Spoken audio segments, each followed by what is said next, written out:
Akwa abụọ nke Samuel isi nke 8.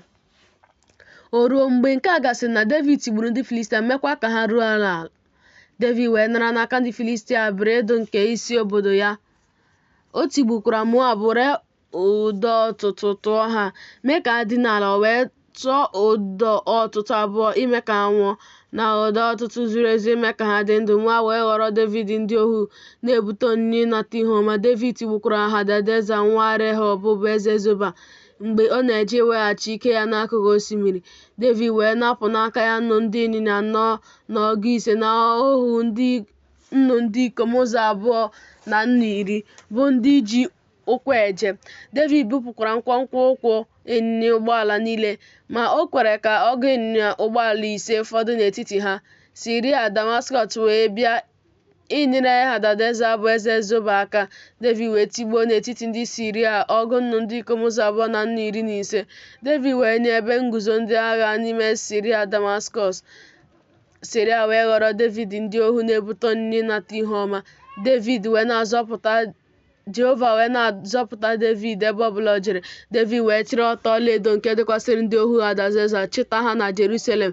Eze bụ David wee si na Beta, sikwa na Beriotaya, bụ obodo Hadadeza, chịrị ọtụtụ ọla nke ukwuu. Toi bụ eze Hamat wee nụ na David etigbuwo ụsụ ndị agha niile nke Hadadeza.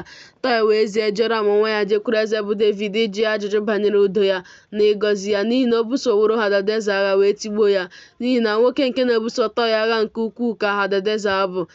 Ihe ọlaọcha na ihe ọlaedo na ihe ọla dịkwa n'aka Joram nwa inye ya.